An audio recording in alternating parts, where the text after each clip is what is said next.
ऐसे लाखों लोग हैं जिन्होंने कठिन हालात होने के बाद भी अपनी पढ़ाई पूरी की।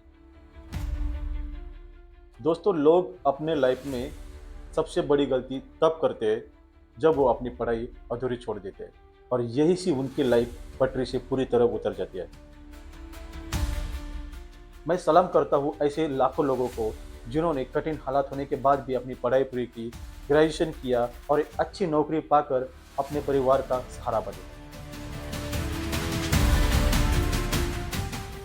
जब भी आपके मन में पढ़ाई छोड़ने का ख्याल आ जाए, तो कुछ ऐसे लोगों के बारे में सुने, पढ़े, जिन्होंने कठिन हालात में भी पढ़ाई कभी नहीं छोड़ी और वो कामयाब हो गए।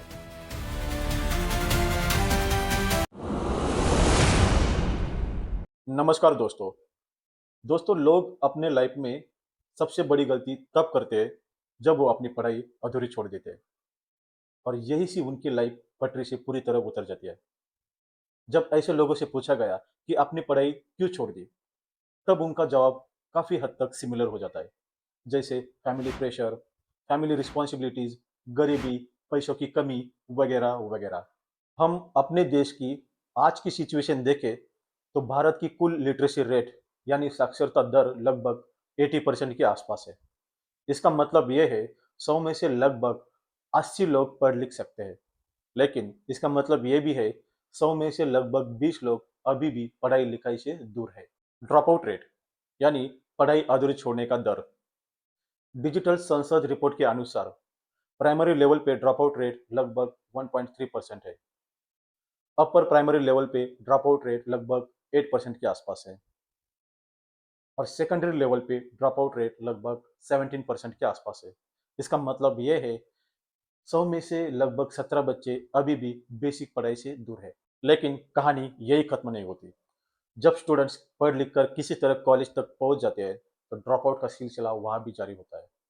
मेरे पास अभी कोई एग्जैक्ट फिगर नहीं है, लेकिन कॉलेज का ड्रॉप आउट रेट भी काफ़ी हाई लेवल पे है। इसका सीधा मतलब ये है कि बहुत सारे स्टूडेंट्स अपनी पढ़ाई पूरी कर नहीं पाते और जब वो अपनी पढ़ाई पूरी कर नहीं पाते, तब उनके करियर के ऑप्शंस भी काफ़ी लिमिटेड बन जाते हैं और यही ड्रॉप आउट रेट्स गरीबी और स्ट्रगल के साइकिल को आगे बढ़ाते हैं। ज़्यादातर लोगों ने पढ़ाई छोड़ने का कारण गरीबी, पैसों की कमी या फैमिली रिस्पॉन्सिबिलिटीज बताई। हो सकता है उनके ये कारण सही हो, लेकिन इन कारणों की वजह से उनकी लाइफ पूरी तरह पटरी से उतर जाती है और स्टूडेंट्स की यही गलती उनकी सबसे बड़ी गलती बन जाती है, जिसे देर होने के बाद कभी सुधारा नहीं जा सकता।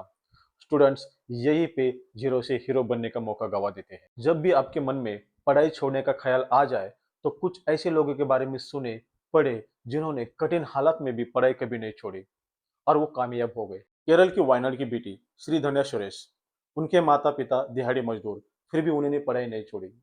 उन्होंने 2018 में यूपीएससी एग्जाम्स क्लियर की और वो केरल की पहली आदिवासी महिला बनी जिन्होंने यूपीएससी एग्जाम्स क्लियर की।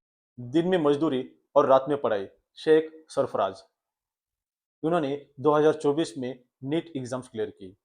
शुभम सबर, इन्होंने बैंगलोर में कंस्ट्रक्शन लेबर का काम करके अपनी फीस जोड़ी और नीट एग्जाम्स क्लियर की और उन्होंने एम की सीजी में एमबीबीएस की सीट हासिल की। ऐसे लाखों लोग हैं जिन्होंने कठिन हालात होने के बाद भी अपनी पढ़ाई पूरी की और वो हीरो से हीरो बन गए।